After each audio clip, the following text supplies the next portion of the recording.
Our next speaker is Dr. Gary Mattias, who's actually going to be joining us remotely from Maryland, I hope.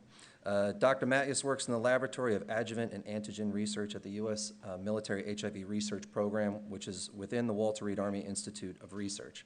In 2012, he received an Avant-Garde Award for Medications Development from the National Institute on Drug Abuse for the development of a combination heroin and HIV vaccine. This award and the work that it supported ultimately led to another NIDA award to develop a standalone heroin vaccine, which he is executing in collaboration with Upstate. Please welcome Dr. Gary Mattias.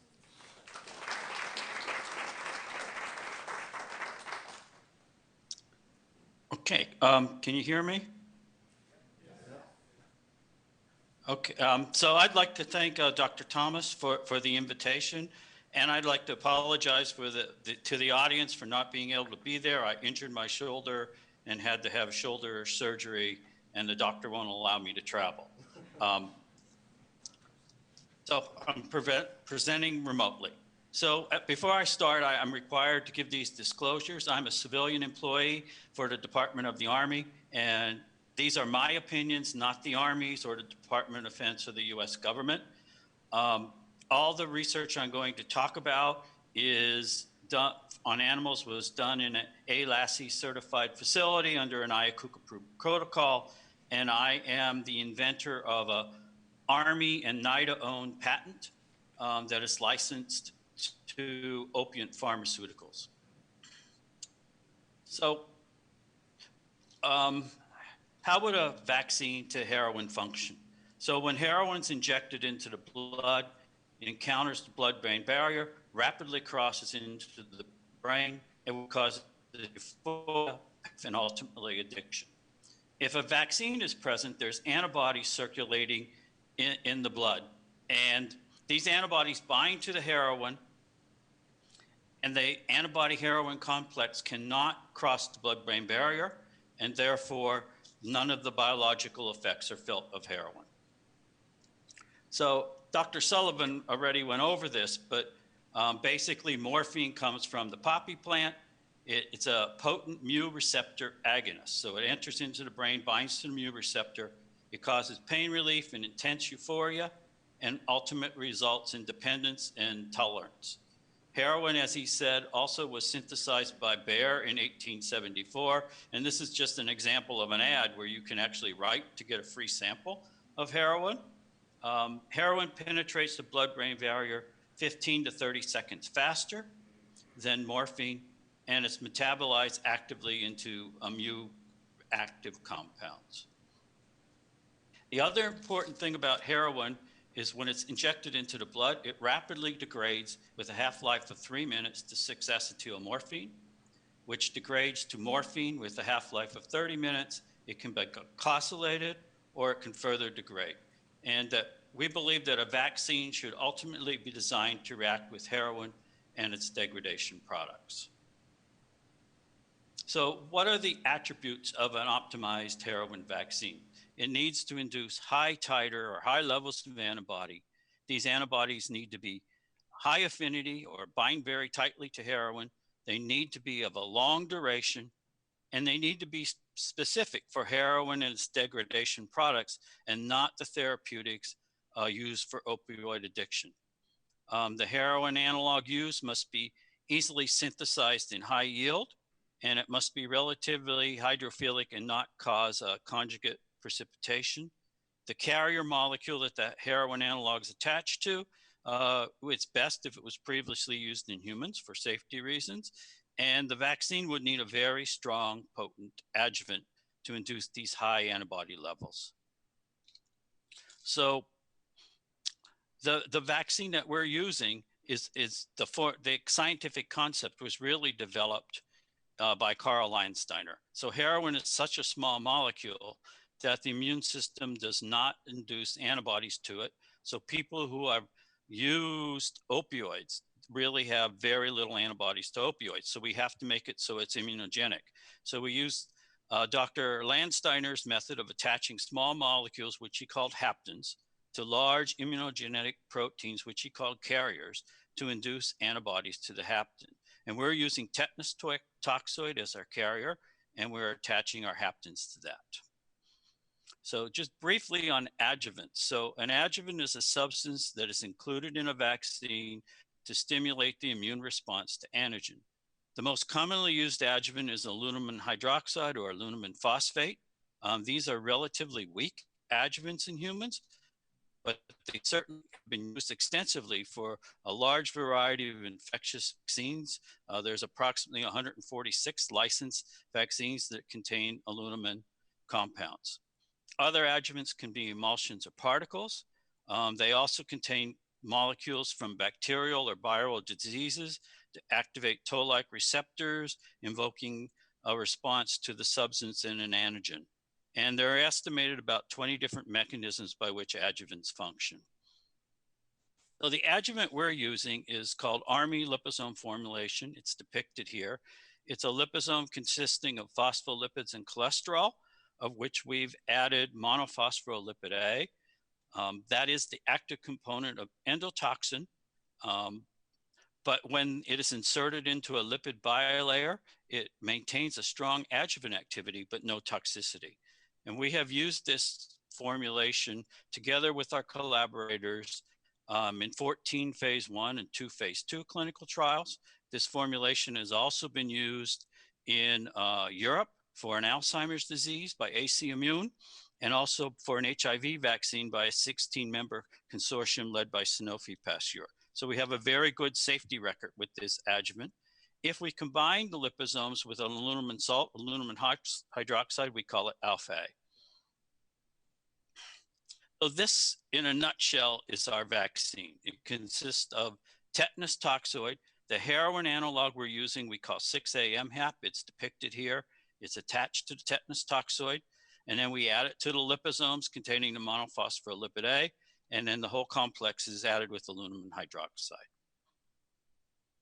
So I entered into a collaboration with Kenner Rice and Arthur Jacobs in the intramural program at NIDA.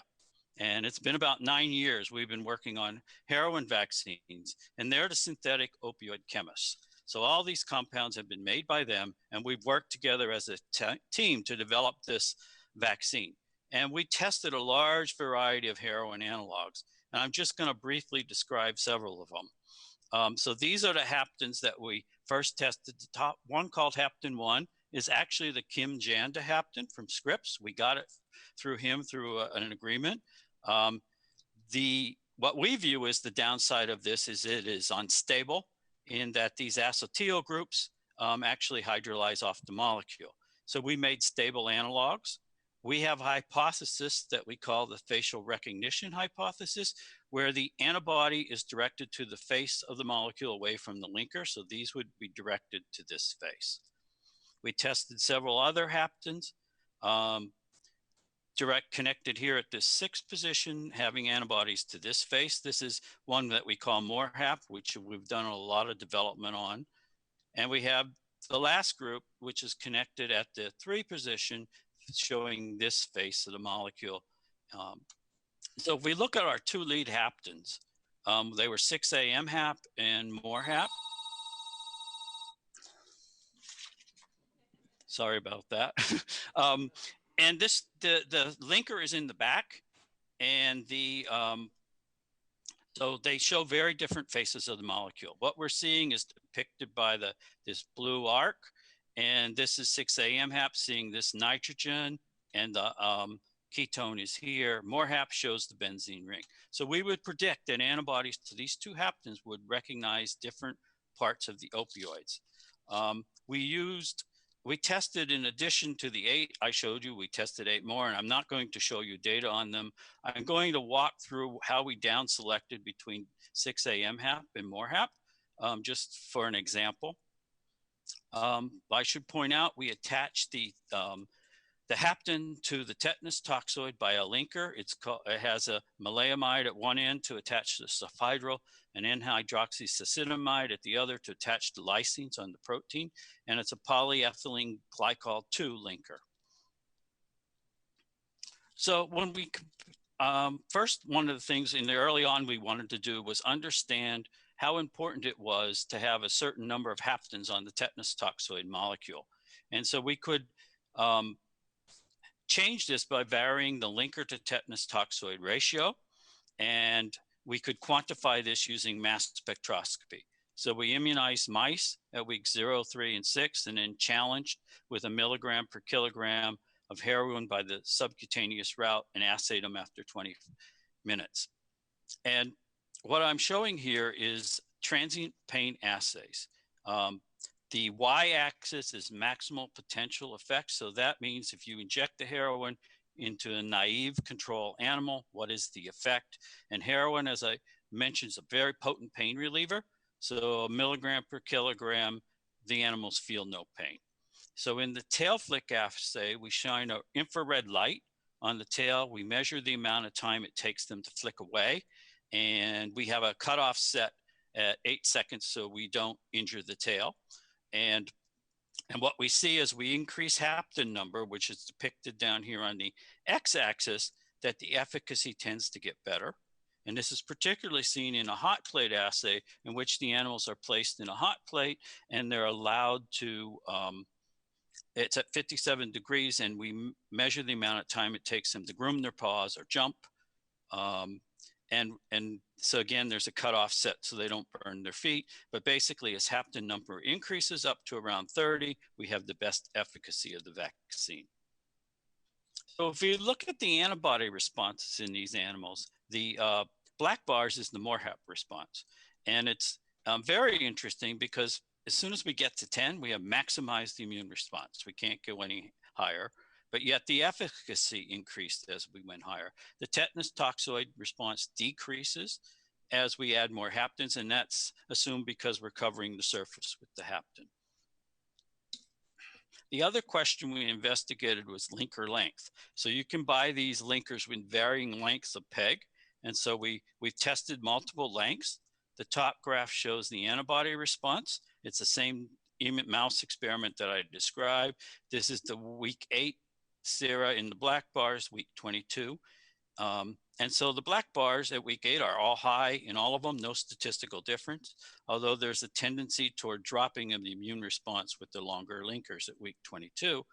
If we look at efficacy at week 10 and 18 by a tail flick assay, they're essentially statistically all the same. The one thing not shown on this graph is you increase linker length, the yield drops. So we selected PEG2 to move forward with. So in our comparisons now between MORHAP and 6-AM HAP, this is the experimental strategy that we've used. This is a female BALB/c mouse. We inject it with 4 doses of vaccine at weeks 0, 3, and 6, and 14. We challenged with 1 milligram per kilogram by the subcutaneous route at week 10 and by the intravenous route at week 16 and 17 with 0.5 milligram per kilogram. The antibody data is shown here. They're identical. The titer goes up and is maximized after the 3rd dose of vaccine and basically maintains its height or titer. So when we compared the 2 vaccines from the efficacy in the tail flick assay, the black bars again are the controls, the blue bars MORHAP, and the brown bar is 6-AM HAP. There's no difference between them, but we clearly can protect the animals from subcutaneous heroin and intravenous heroin challenges. The other assay that we used in mice is a locomotion assay. So mice are peculiar in that when you inject them with heroin, they rapidly increase their speed. So a control mouse with heroin goes about 4.5 centimeters per second. So they're just basically running around extremely fast. And we can track this motion with the digital camera and analyze it. And we can protect these animals or reduce their locomotion by vaccinating them with MORHAP at 6-AM HAP. Particularly, we see this from intravenous injection of these animals. So this just is a demonstration of that locomotion phenomenon. The top panels is representative mice before heroin, and then these are the tracks after heroin. And these are MORHAP immunized animals before and after heroin. They're close to the same. And these are 6 a.m. HAP animals before and after heroin. And we can graph this as a function of time. They're both statistically reduced below that of control, and no difference between the two of them. So we then wanted to move on to rats, and we down selected the 6 a.m. HAP, and I'll show you the reason for that just in a couple of slides. So in this case, we used a male Sprague Dawley rat. So Sprague Dawley rats are outbred, and that may be important later. Again, the vaccine schedule is exactly the same in these experiments, and the challenges are at the same time points with a milligram per kilogram subcutaneous and a 0.5 milligram per kilogram by intravenous route. So this is the antibody titer for 6 a.m. HAP with the adjuvant ALF. If we notice, the titer goes up immediately after the first vaccine dose and actually does boost a little further, but it maintains itself high out for 27 weeks. In the efficacy data of these rats, you have to use a tail immersion in warm water for rats instead of the tail flick. And we measure the amount of time it takes the rat to withdraw its tail. And we can see protective efficacy both for subcutaneous and intravenous challenges from heroin in this assay. And the other assay we use is a thermal place preference assay. We have a hot plate and a cold plate. We train the animals so that they know that both plates are there. And then we challenge the animals with heroin. We put them in the chamber and we measure the amount of time they spend on the hot plate. Basically, the vaccinated animals hit the hot plate and immediately go to the cold plate and stay there. So we have efficacy from both subcutaneous and intravenous heroin challenge in all the animals from a 0.5 milligram per kilogram IV. So what about the specificity of these antibodies? And our initial assays is what done with an ELISA, in a competitive ELISA. We coat the hapten on the ELISA plate by binding it to BSA. That's coated on the plate. And then we can add a drug of interest and mixed with the antibody, and then add that to the plate. And we can look at the ability of the drug to block the binding to the hapten. So we did this in both for the mouse sera and for the rat sera for MORE HAP and 6 a.m. HAP. And the data are shown here. What I'd like to point out is for MORE HAP, heroin did not block this disability, nor did it block morphine-3 glucuronidase, whereas 6 a.m. HAP antibodies met our criteria of binding, blocking all heroin and all its degradation products. Not shown here is noromorphine, but it also binds to that. And the other criteria of not binding to the therapeutics is in the next group: methadone, buprenorphine, naltrexone. None of them block the binding to the hapten. And importantly, naloxone or Narcan also isn't impacted. So we also looked at other opioids, and MORE HAP antibodies did not bind to codeine, oxycodone, or hydrocodone, whereas 6 a.m. HAP antibodies did, plus they bound to several other opioids. So this is the data which we down selected to the 6 a.m. HAP vaccine, because it is binds to heroin and its degradation products, and it also recognizes several other opioids. So it may be not only a heroin vaccine, it may be an opioid vaccine. And I'm going to briefly just show a little chemistry. So these are the compounds that are reactive to 6 a.m. HAP. And they basically, 6 a.m. HAP sees this face, and so the antibodies don't seem to care what is on this position, this 6th position, and it recognizes all of these compounds. Whereas the MORE HAP antibodies recognize this face. They don't like the glucose, and they don't like these methyl ethers. So it's very specific for that face, the MORE HAP. And that's what we see. And then none of them react with these compounds, and you can see that they're structurally very, very different from those of the hapten structure. So it makes sense. So what is the actual affinity? The gold standard for measuring affinity to small molecules is equilibrium dialysis. And so you would add drug to one side, antibody to the other, and then quantify the amount of drug on each side. And we do that by UPLC mass spectroscopy, and we can generate the affinity. So if we do that comparing MORHAP and 6-AMHAP. For 6-acetyl-morphine and morphine, we have affinities to MORHAP around 2 to 3, and then they're half nanomolar for 6-AMHAP. So these are the true affinities. They're very, very tight antibodies being in the sub-nanomolar. Heroin, which degrades in the overnight incubation, so we can't measure the affinity with this assay, but we can measure the percent of heroin that's remaining and how much is bound.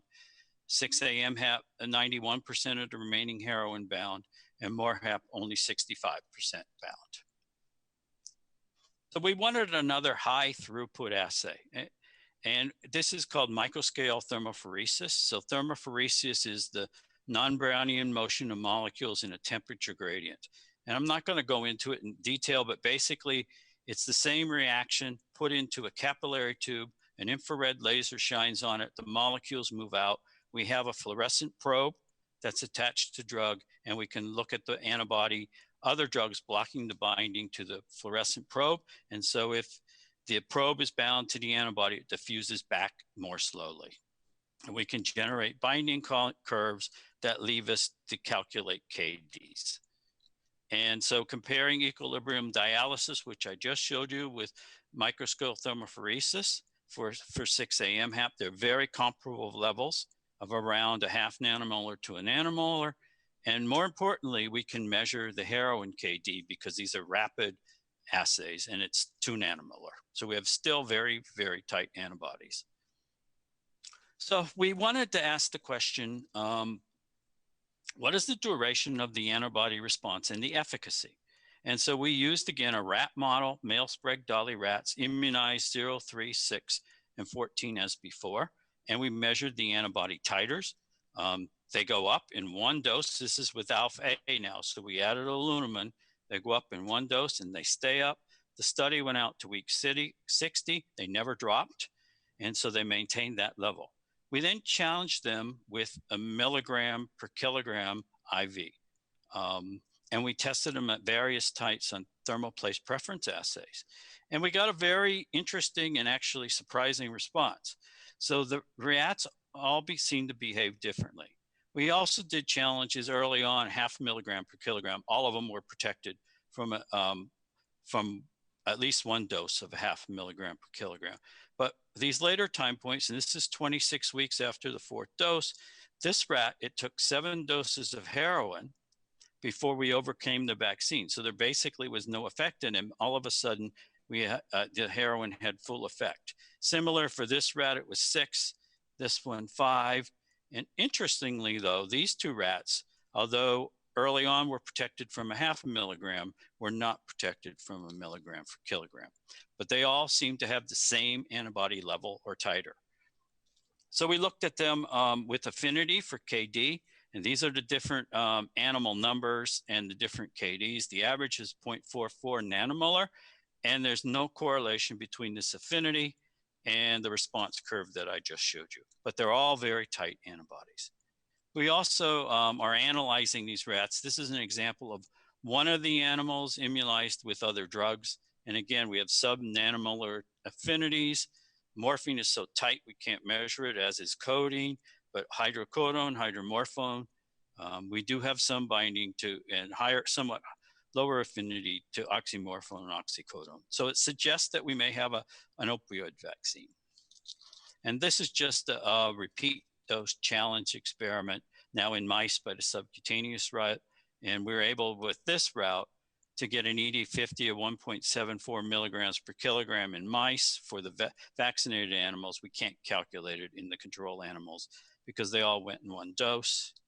And here's an example of efficacy for hydromorphone with the ED50 of the vaccinated animals of 1 milligram per kilogram. And again, we can't calculate the control. And we're proceeding to test other opioids in this model system now. So what about high doses of heroin? So this is a mouse assay, same immunization schedule, only we're looking at locomotion, and we challenge them now with 50 milligrams per kilogram by the subcutaneous route. So it's 50 times what we have done. And this is an extremely high dose of heroin. The control animals without the heroin challenge just move along slowly. those that control animals with heroin rapidly go up and they move up and they stay up, whereas vaccinated animals also go up. So we, to some extent, overcame the vaccine, but it seems to have dropped off quickly, suggesting that we blocked a significant part of the heroin. And so this may be important in terms of overdose, that we can reduce some of the effective dose that's going into the brain. So summary of the vaccine, and there's lots of other preclinical data we have, but basically we can immunize mice and rats, induce very high titer antibodies to heroin for their long duration. We are now getting maximal antibody levels at a one immunization. We can produce protection from IV and subcutaneous challenge. The antibodies bind to heroin, its metabolites, and opioids, not the therapeutics of opioid addiction. Antibody affinities had KDs ranging from 0.1 to 1 nanomolar, so they're very, very high affinities. Immunized rats, at least some of them, are protected from multiple IV challenges. And the vaccine efficacy is against also hydromorphone and hydrocodone. And I didn't show you the data, but we analyzed a number of adjuvants and we down selected to alpha A. This is so as Stephen mentioned, we're in a collaboration with him for a clinical trial. And we're just started year 2 of the grant. So we're still in the preclinical phase and preparing regulatory documents. And this is our regulatory timeline. We're working on a pre-IND now. We're currently GMP manufacturing the Hapten under contract. We're in the process of procuring the tetanus toxoid. And then Rare has a pilot bioproduction facility where we'll conjugate the 2 of them and then move to a GLP rabbit farm tox study. And we hope to release the vaccine in June and ultimately start the clinical trial in January to February of 2021. So what were the goals of the grant? So from the clinical trial, we were to evaluate the safety of 4 doses of adjuvant and heroin vaccine. We wanted to evaluate the immunogenicity of the vaccine, and we were going to look at polyclonal and IgG subclass antibodies to the Hapten. We were going to look at cross-reactivities to other opioids, and we were going to measure binding affinities. We're going to explore correlates of protection through passive transfer. We had purified the IgG, injected into a mouse, and then challenged them with heroin to see if we protected, and possibly make some monoclonal antibodies from selected volunteers. So when we wrote the grant, this was what we were proposing our cohorts to be. So cohort 1 was to be no history of substance abuse. And we were going to challenge them with morphine and then assess parameters, clinical parameters, neurocognitive parameters, and actually challenge them with the morphine, look at pain thresholds, electrical stimulation, ice bath. And then a second cohort was going to be in documented substance abusers with no less than 6 months of being abstinent. And we're not going to stratify them by the therapeutics that they were on. However, in August of 2018, the FDA issued guidance that said opioid abuse therapy should be used in the intended population for the therapy.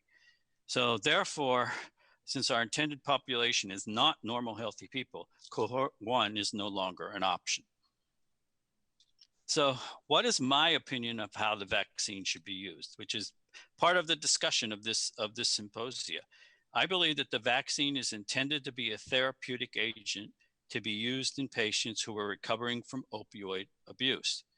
I believe it should be used in conjunction with standard pharmacological and psychological therapies for substance abuse. That's why it was particularly important that we did not react with morphine, buprenorphine, or naltrexone. And I believe it's not a standalone therapy. I think that the past clinical trials for nicotine and cocaine have demonstrated that vaccine alone really doesn't work that well in persons who are substance abusers. And it's not intended to be a prophylactic vaccine to prevent substance abuse of heroin or opioids. So what are our other options? One option is to basically increase the N of the cohort that we have in there from 44 to 88. But we may also, based on information we have to discuss the dose of the conjugate. We may have to do a dose escalation of the vaccine in this patient population. The other possibility is to do the same first cohort and then another cohort at which abstinence is only a month or so. So there's the possibilities, and we're hoping to get guidance out of the symposium about potential cohort designs. So lastly, I'd just like to point out the people that have worked with this. I've worked with Carl Alving, the whole project, and particularly Oscar Torres and Alex Mayorov and Zoltan Beck. And as I mentioned, we've had a long-standing collaboration with NIDA, Kenner Rice, and Arthur Jacobson. And then we're looking forward to our collaborations now at SUNY with Stephen and his team. And I'd like to thank NIDA for the Avant-Garde Award and for the current cooperative agreement for vaccine development, of course, my standard Army support. And I'd be happy to take any questions.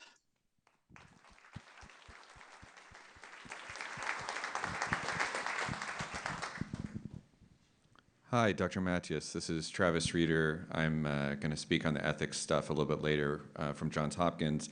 I just want to thank you for that. That was so much information, short amount of time. I have two questions, which I think you probably touched on, but humble philosopher here. So if you could say a little bit more about the science, I would appreciate it. So one of them is, you said late in the presentation that you did increase the dose on the mice trials so that you could see what would happen if you went from 1 milligram per kilogram to 50. And so it looks like, if I'm kind of understanding right, it looks like you can basically overwhelm the antibody response with dose.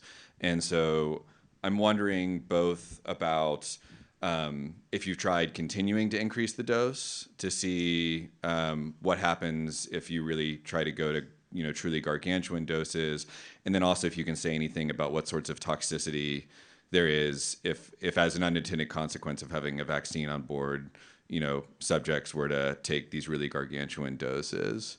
And I said I have two questions, but that's already long, so I'll stop there, and then if there's time, I'll ask a second one. Oh, okay. So let me answer the question this way. In terms of the vaccine, theoretically, yes, you can overcome it. So we weren't surprised that, you could basically get enough heroin on board that you can overcome the vaccine. Have we tried higher doses in animals? Yes, we have. And ultimately, you lead to overdose and death of those animals. And I should point out that mice and rats are relatively resistant to opioids compared to humans. These doses are extremely high. A human dose, it depends how long they've been using, but, on a naive person, 200 milligrams per kilogram, 200 milligrams of heroin, just period, could kill people. These animals, so they're resistant to heroin. And you need really high doses to actually give them overdose, and we have seen that. In terms of toxicity, we don't really understand at this point what happens once the antibody binds to the heroin. We don't understand how that's released, how it's processed. That's one of our goals. We're actually kind of working on now, is to try and understand that. I do know that if I give you a dose of vaccine this week, an animal this week, and another dose next week, we see the same level of efficacy. So I don't totally understand. If you sit and do that, if you calculate the molecules of heroin and the number of molecules of antibodies circulating, the math just doesn't add up. Even at a milligram per kilogram, there should be way more heroin than there is antibodies, but yet we get the protection. So I think we have a lot of work to do on the basic biology of what happens after heroin is given to a vaccinated animal. And I should point out, these animal models are very challenging because you have a very short amount of time from the injection in the tail vein until you get to the brain. And so you're really asking that vaccine and those antibodies to work extremely fast. Thanks much. Mm-hmm.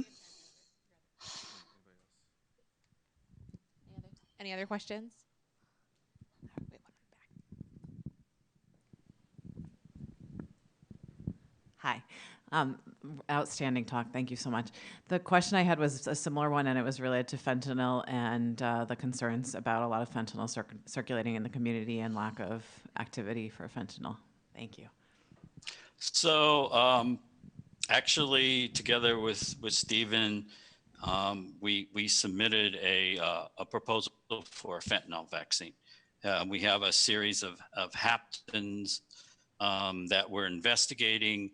And I can tell you that we see efficacy against fentanyl with our fentanyl vaccine, but not with this heroin vaccine. And I briefly showed you the structures. The difference between heroin and fentanyl is so different that one can understand why they don't cross-react. But we're hoping that we would be funded by NIDA to move forward with the fentanyl vaccine.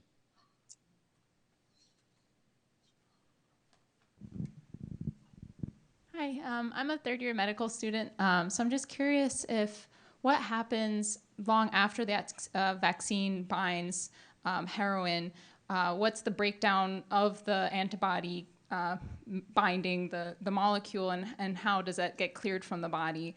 And would that cause later any increase, like would the antibody eventually dissociate from the molecule or not? Actually, honestly, don't know what happens. It's something that we're trying to investigate. I have no clue. It is a very tight binding. Normal immune processes, you get immune complexes that form, and then they're removed. But in this particular case, you don't build a complex antigen antibody network up because you're binding two small molecules. And so, you know, that's something that we clearly want to investigate in animals and see if we can understand what is happening. So I just wanted to ask, or Gary, add some, a little more detail to the comment about the FDA and their original recommendation. So when we design this phase 1 study, which typically these are, you know, first in human studies, and they're designed and powered to look at safety, we did not want to enroll people that had a history of addiction or substance abuse because we were, again, trying to follow that rule, which is you initially test vaccines in healthy people that do not have pre-existing medical problems. The other is that there's a lot of literature that people who are actively using or have recently used, their immune systems don't necessarily work the same or as well as people that don't have those pre-existing medical conditions. And so we wanted to understand, especially in a first-in-human study, what the safety looked like and what the immune responses looked like in people that did not have addiction.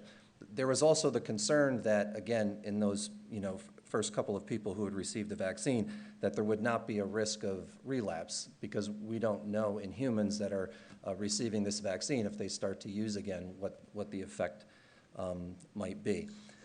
So that was one aspect of it. The other aspect was that we wanted to be able to do a challenge study. So the idea of that is you give people the vaccine, hopefully you induce an immune response, and then you can give them a low dose of morphine and see what the effect is of morphine on those people. And they use challenge studies so that they can have expose less people to experimental vaccines, in some cases drugs, but expose a smaller number of people, but to get some kind of signal early on and whether or not there is potential for clinical benefit. And there's lots of challenge models that are out there that exist for infectious diseases and other things. I personally have not had any discussions with the FDA about their concerns, but my assumption is that if this vaccine were to work, then healthy people that do not have any history of addiction or have a substance abuse issue, it's possible that if they got the vaccine, there are certain types of pain relievers that would no longer work in those patients. And so I think in those people.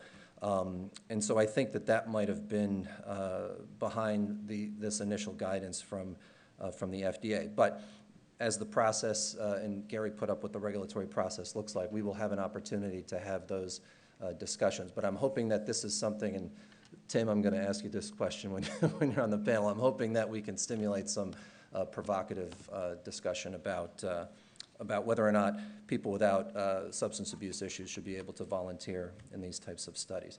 So Gary, any final comments before we move on? No, I'd just like to thank the audience and you too, Stephen. And I'll be listening in to the rest of the symposium. Great, thanks, Gary.